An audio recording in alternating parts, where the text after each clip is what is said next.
Oh, we're going to turn the light on. Okay. Yeah, that's a good idea. And lights. There you go. See how good is that? Now we're illuminated. Welcome everyone to today's wine tasting. We've decided, as we did Chardonnay from around the world last week, we've decided to go to Pinot Noir from around the world this week because we're not really well, let's face it, we're just making stuff as we go along. So essentially, what we're going to do is, Adam, if you wouldn't mind getting the opener for that, because that's a cork. We're going to be looking at Pinot Noir. Now, Dan, what do you know about Pinot Noir? Harder grape to grow for a start, I believe. Yes.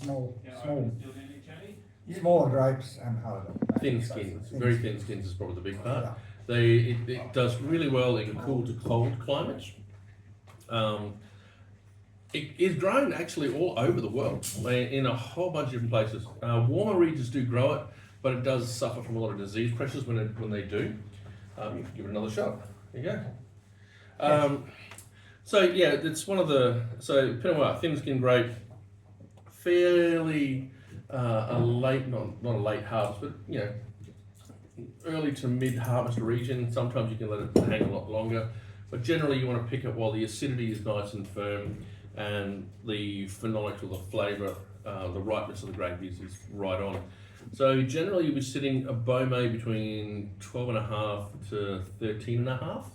So you're not going to generally get big 16%, 15% Pinot Noirs. Yeah. That sort of alcohol level of Pinot Noir with a light bodied wine is going to be just way too much. Wine making for Pinot Noir, because again, light, aromatically fruity. Oh, that's nice. Well done. It's not even someone's birthday. So it's because of the light flavours that you can get through there, light red fruits and notes of cranberry, rhubarb. You can get other flavours as well. In fact, there's some in the warmer climates that'll actually do a red berry note to it, but usually those lighter red berries. Strawberries is probably one of the classic flavours that you'll pick up, like underripe strawberries. But you can't throw a stack of oak at it. No. Once you throw a lot of oak at it, all you taste is the oak. Bad winemaking will make it look really, really bad. You throw a lot of expensive oak at it and leave it on there for a long time, you're going to get a lot of problems. Now, it is also the most expensive bottle of wine in the world. The iconic, we haven't got it today, sorry. The iconic, the benchmark, the best of the best, Pinot Noir in the world sells on average, as of 4 years ago, I think it might be up by about 20% now, is from Burgundy. It is from Domaine Romanée-Conti, or you know it as DRC, and it retails for somewhere between 15,000 to 20,000 euros a bottle. It's nearly as expensive as pick. Good to see Dan putting things in perspective for us. So if you ever get the chance to drink a DRC at someone else's expense, do it and appreciate. If you have the money to buy it yourself, go right ahead. It is an amazing wine. Will I ever get to taste another bottle now that I've actually learned about wine? Probably not, because I can't afford to, but hopefully I'll find some friends that can. So that is the most expensive wine in the world. Do they make a very small batch of it? Or tiny small batch off a really small plot, but it is like just world renowned. They only make a small amount of it. There's not a huge amount goes out. Literally, you have to be on a list to get a bottle, and it's either one of the best marketing examples in the universe, or it is one of the most amazing wines you're ever going to drink. But it'd have to be life-changing, honestly, for me to do that. Probably if you stole a bottle, it would be life-changing because you'd get murdered. Right, we're not going to be trying a DRC, but we are going to have a Bourguignon. Now, this one is a bit more of a generic Bourguignon or Pinot Noir. We just want to look at what Pinot Noir brings from the region of France or Burgundy. It is an Albert Bichot Bourguignon Pinot Noir origin. Now, yes, it's lovely aromatics on the nose. This one, so we have some bottles of Olivier Flavé's about $170 for his Gervais Chambertin. For the most part, if you ever go talk about Burgundy, you're going to be looking at Cote de Nuit for the most part. So we had Cote de Beaune and Cote de Nuit last time. So Cote de Nuit is on the northern part of Burgundy. Cote de Beaune is the southern part. The Grand Cru vineyards are generally in the Cote de Nuit, and they're all named around the villages. So Gervais Chambertin, Volnay, etc. That are all named by the village, and each village will tell you that its Pinot Noir is distinct from its neighbour because of whatever reason. They say it's terroir. Yeah, it's probably winemaking, grape growing, and if you look into it, it starts getting really, really interesting to see how different areas and different subsoils actually interact with the Pinot Noir grape, because Pinot Noir is all about showing terrain. It's all about showing terroir, sorry, or the range itself. So you don't generally, you might get a Bourguignon Rouge, which kind of what we've got today, but it is coming out of generally specific regions that are appellated for Pinot Noir, so we'll have an AOC to it. So this one, just on the nose, it's actually quite darker for each fruit. Do get that strawberry on it. But it is a light, you look at that, it's a light bodied wine. If you're ever stuck in a Pinot Noir tasting and you're lined up and you see, like light body, and you go, what grape is it? You'll figure it out pretty quickly because it's very distinctive. And the other part I like about the French ones is generally, whilst the acidity is a touch higher, it usually has a little bit more earthiness to the back of it. And you get a bit of earthiness in this one too. So light red fruits at the front, sort of that rhubarb, cranberry. Very different in New World, isn't it? Oh, really different. This is why I wanted to show you these, because you're going to see some amazing spectrum of Pinot Noir because of the terroir we're looking at.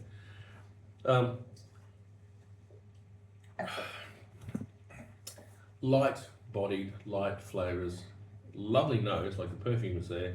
It's got a bit of that forest floor earthiness in the back.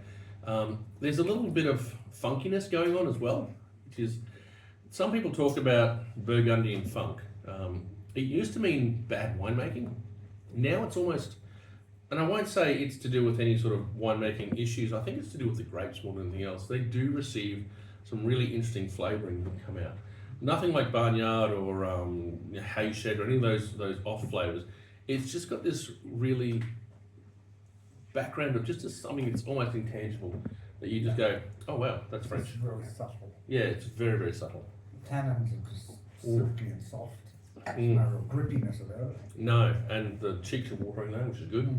In fact, that makes my tomato, blue cheese and truffle oil. Oh wow. That's an easy drink in that one.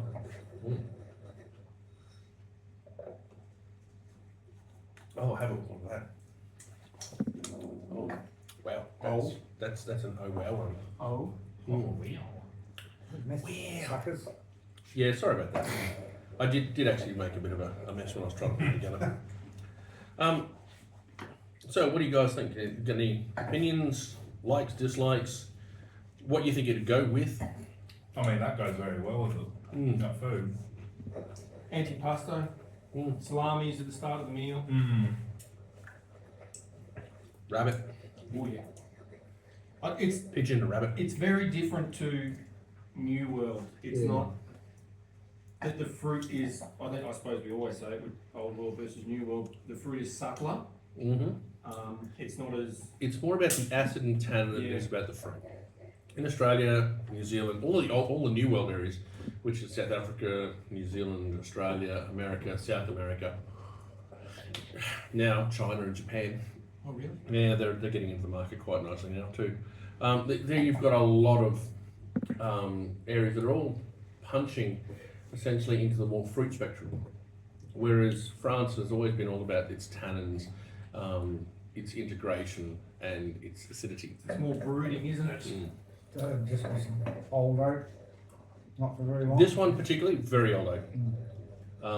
won't say neutral-like, but it's definitely got a little, it's got just a touch of it. If we grabbed any of the other ones up there that are the $100 and $200, you will see a slight vanilla bean note into it. That'll highlight the fruit. It won't overwhelm it by any stretch of the imagination. Olivier Flavet is actually uses very large oaks on his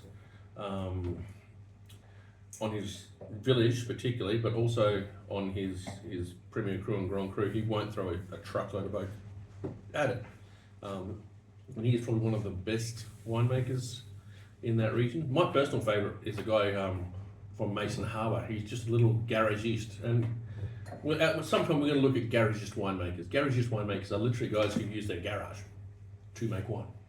And we turned up, and I knocked on the door. Obviously, like it's sort of a little courtyard type thing.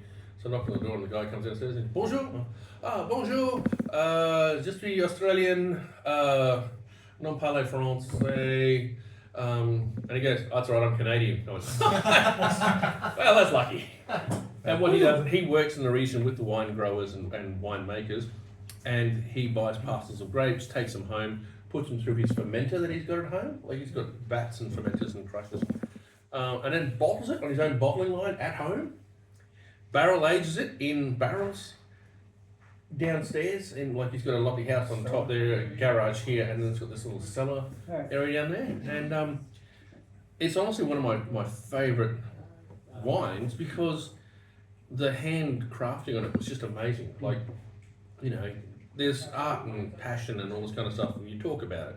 When you actually see it happening in front of you, it's like, ooh, this is really good. He's really lovely, and his wines were not expensive. And I was drinking some Elisa Cortons and Saturnés, and just having a great old time with him. And he was one of my favourite meetings in France, actually. Does he sell or does he make it for home? No, we sold it here for a while. Oh, okay. Yeah, used to be held by David Fest and Son, but I haven't seen it in the last portfolio, but I know it exists. It usually retails for about 170 to 200 bucks a bottle. But oh man, it's just really good. Now, let's cross over the ocean. Now, in Australia, we have Pinot Noir. And we grow a fair bit of Pinot Noir. And in fact, in the world of wine, we are acknowledged as actually having some great regions for Pinot Noir. Do we know what those regions are, people? Yes. Oh, here we go. Chad is jumping in. What is the regions? Tasmania, That's a good start. Yarra Valley. Yep. And there's one more, is it Mornington Peninsula? Adelaide Hills. Adelaide Hills. Yep. Okay. Also Great Southern down in bottom end of West Australia. And Mornington Peninsula is another one too. Geelong has some really good little Pinot coming out of it.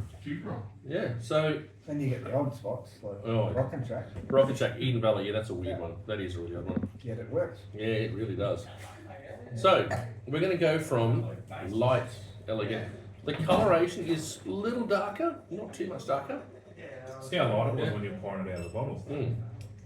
And the nose on that is not quite as perfect, but a lot darker with the And it's fruits. got, I get, Ooh, there's oak. there's oak on that one. Nose, Yeah, So notice when you poured that first one, you could smell it from here, yeah. and then soon you have to bring this one to the nose to get the smell of it.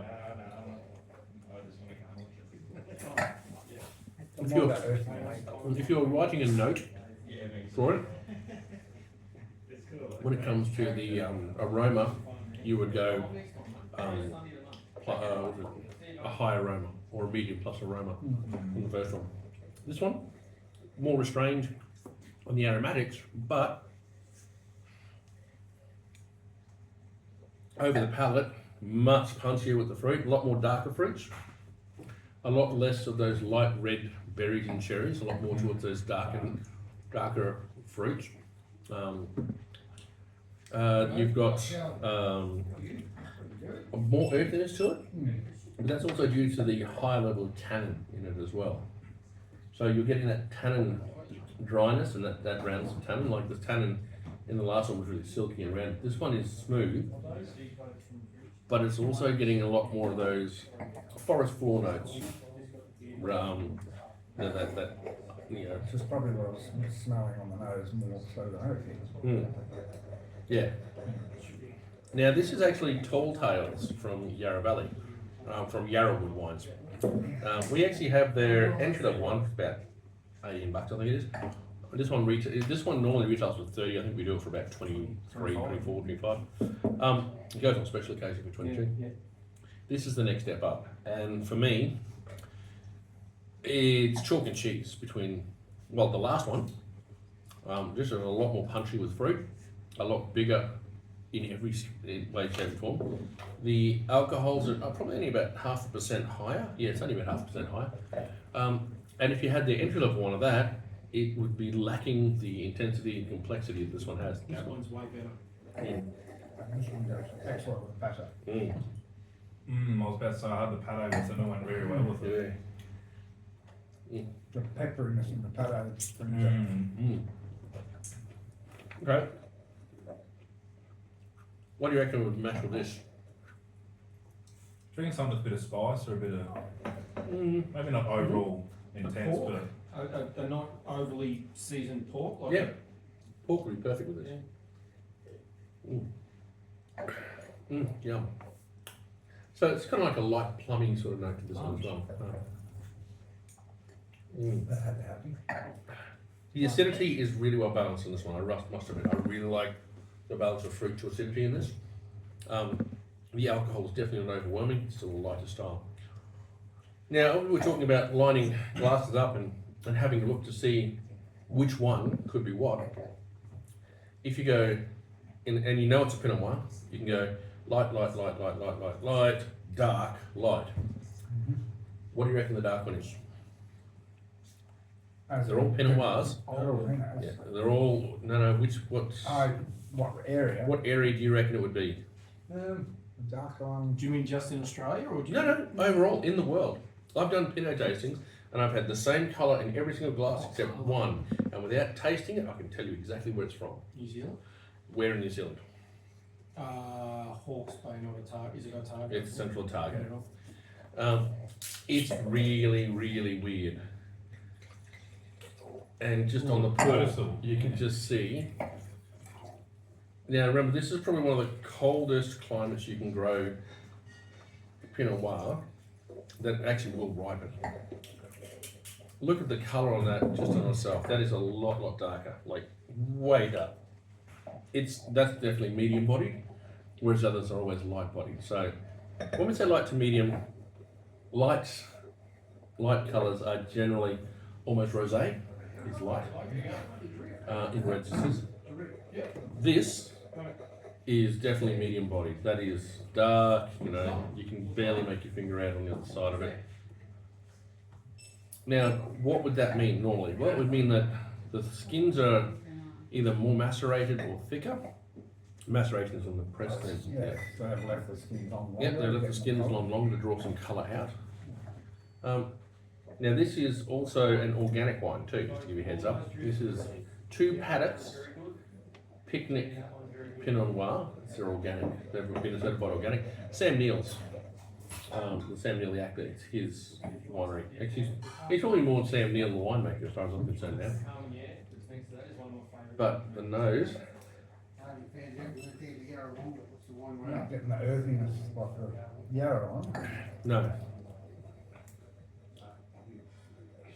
What are you getting at? it's definitely, there's a bit of a difference. Again, just got to decide what that fruit tastes like. It's a big noticeable difference. There's a big difference.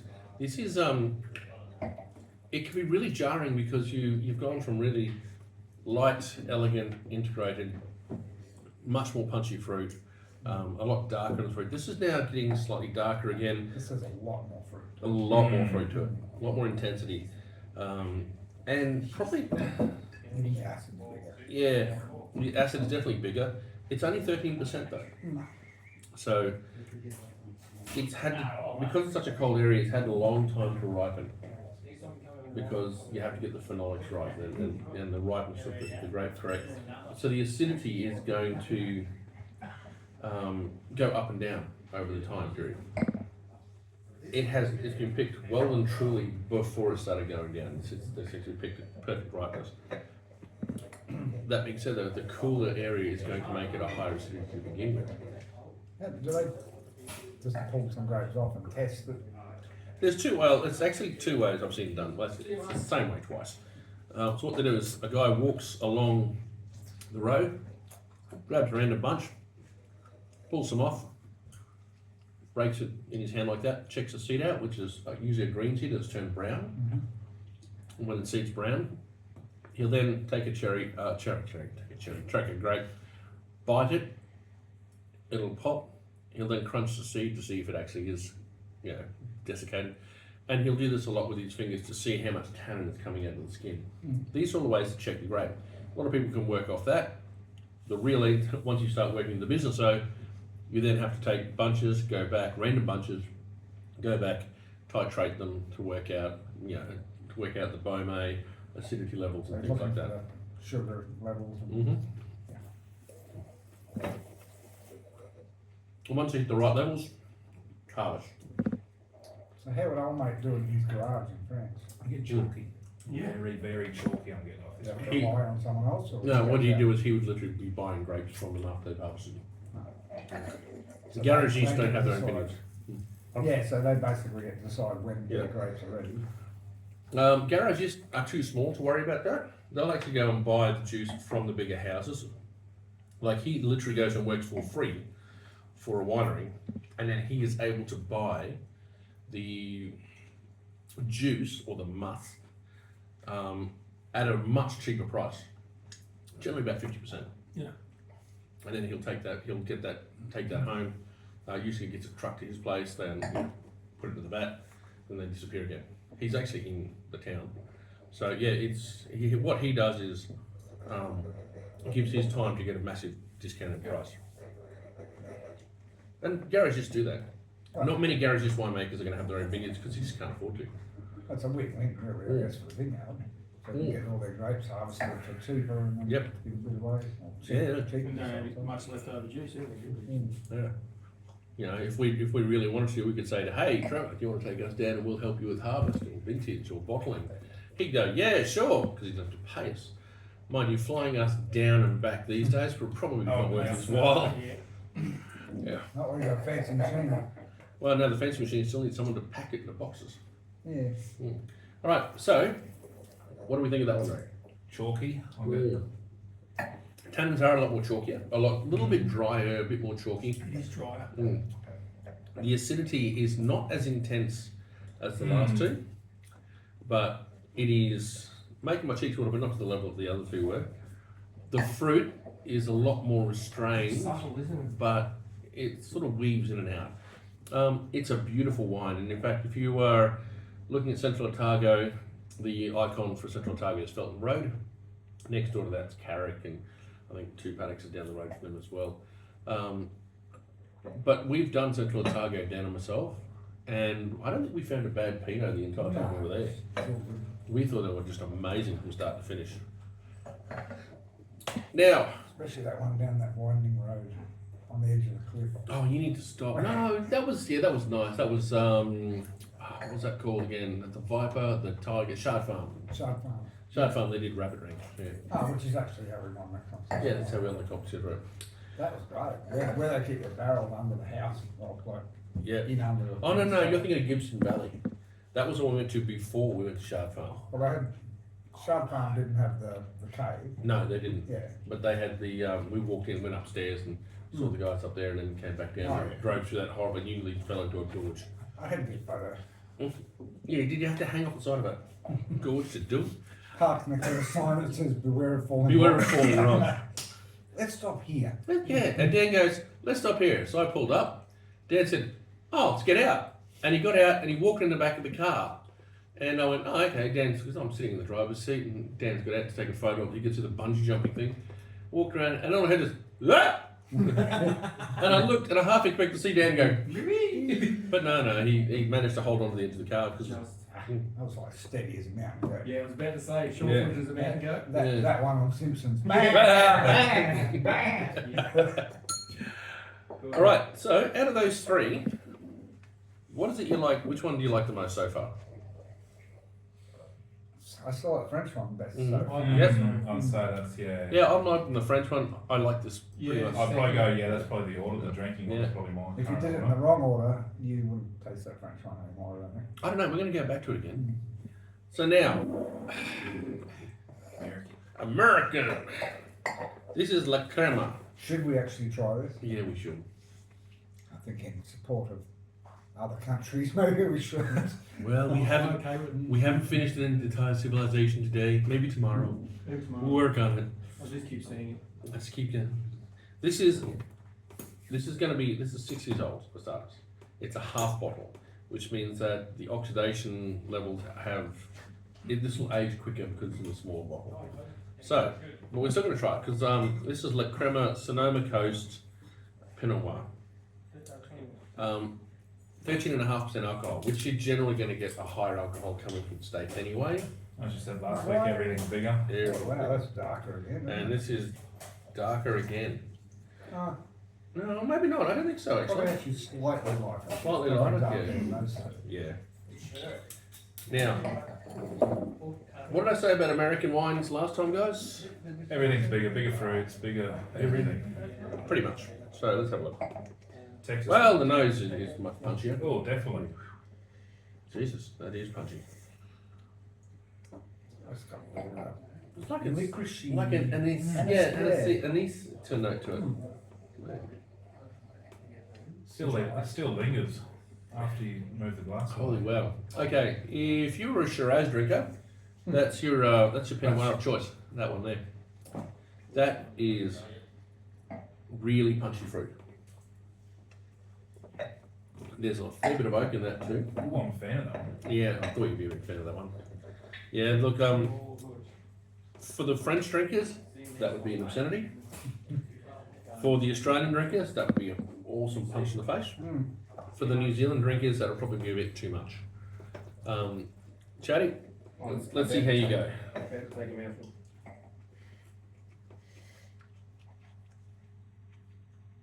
Even on the palate, I get that spiral. Sour thing, yeah. Yeah, it's not licorice, but it's Yeah, that's, heading down that road. that could be a little bit of tertiary notes that are coming into play as well. Because it's a bit older and it's also A little bit older, a little bit more oxidation to it. Why is a smaller bottle going to age faster? Because there's less wine to air. But surely there'd be less, the same amount of air. Look at the neck. Yeah. The so it finishes there, that finishes there, that's the same amount of air. If the bottle was literally half of that one, and it was smaller everywhere, then yes, it would be. But no, they're the same neck size, so they hold the same amount. So does the neck size make that much of a difference with the bottle? Well, that's because that's where the air sits. I mean, you fill that bottle to there, you got this much air in it. Oh, yeah. You fill that Oh, bottle to same. there, you got that much air in it. So it's the same amount of air. Still, yeah. Same amount of air, less wine. Now, how good is that though? I actually really like it. Yeah, really I like really like it too. This is one of those things that they do things bigger and do it well too.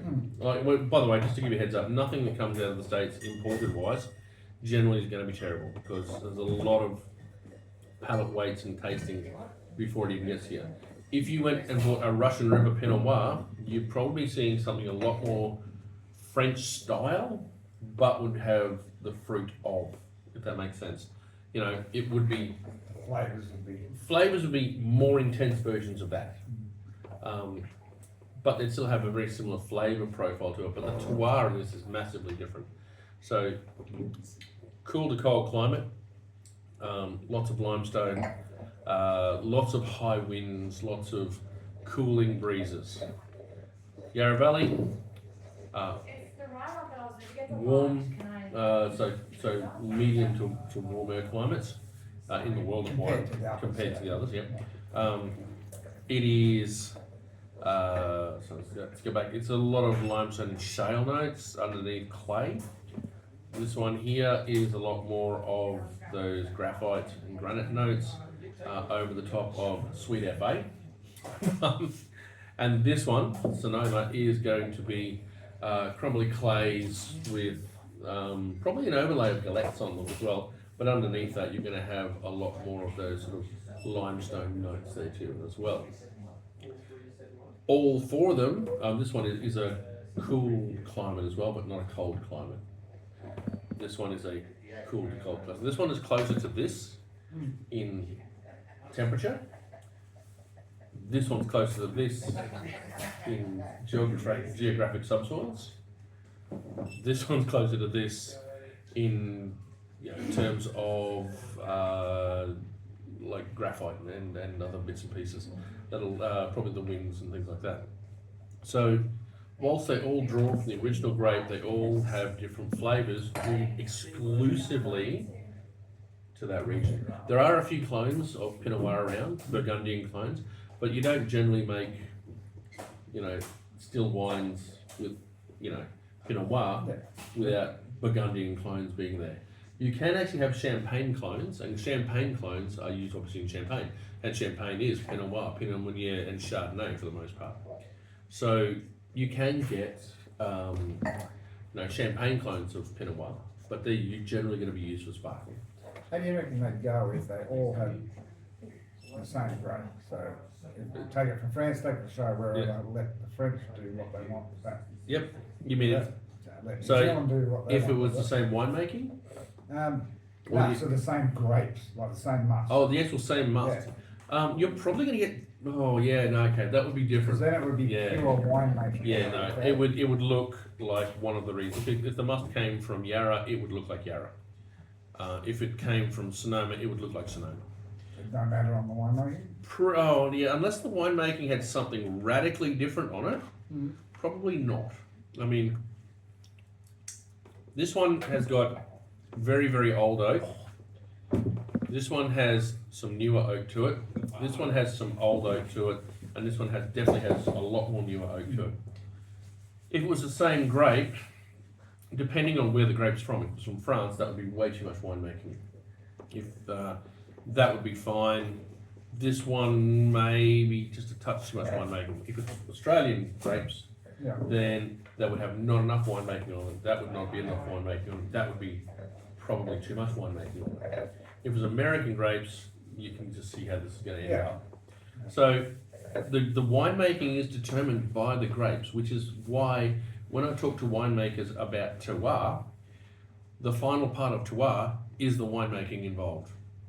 Don't ever think it's just the area, it is the interpretation of that area by the winemaker. So I wonder if the French would take the American grapes and go, right, and they go to make it. Because then Pinot and go, this needs oak.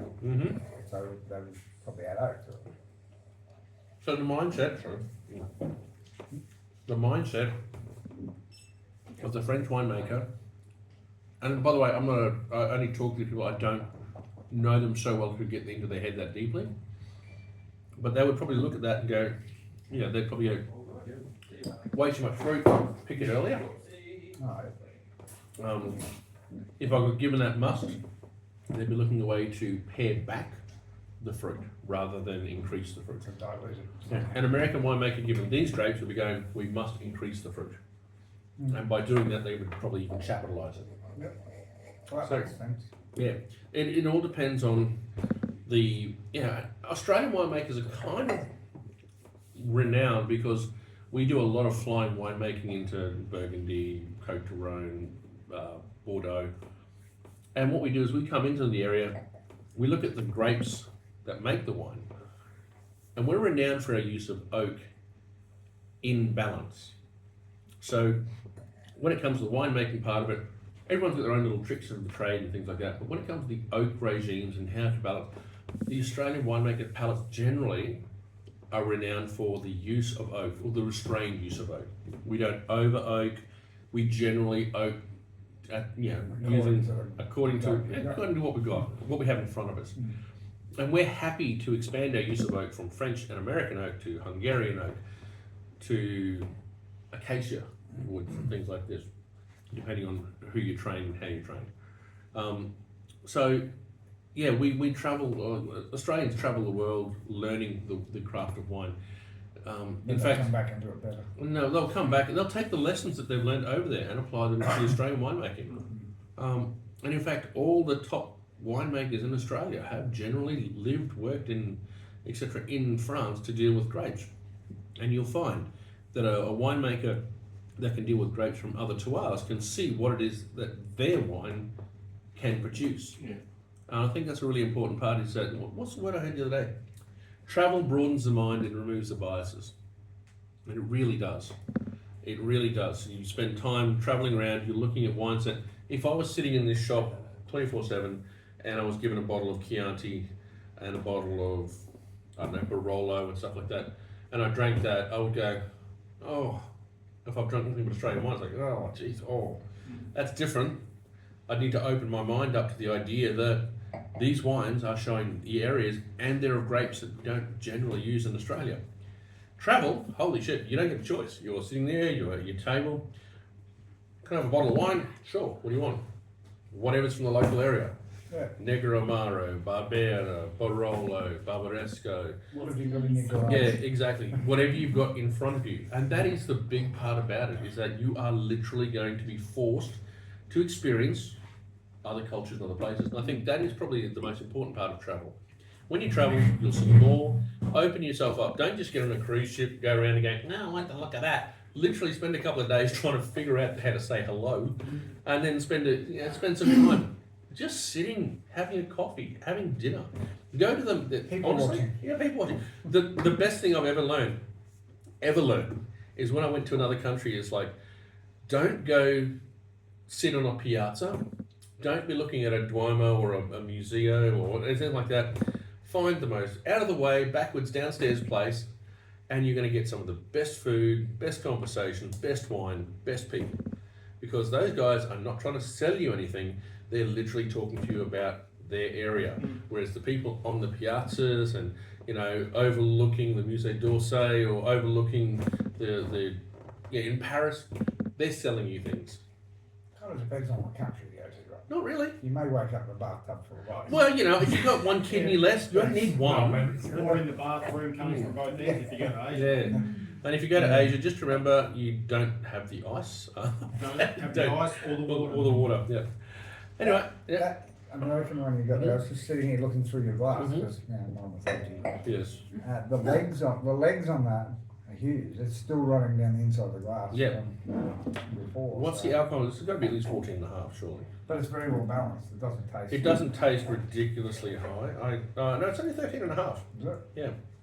Actually, I hope it's 13.5. Yeah. Adam, you got better eyes. Small bottle, small weight. So says the other guy with glasses.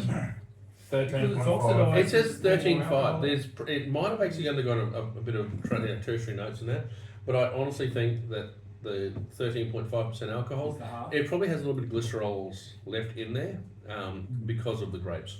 Yeah, I can see through it. There's still a line of where it was when Yeah. it's rolled. But lovely. But that being said, though, what was your favourite one for the day?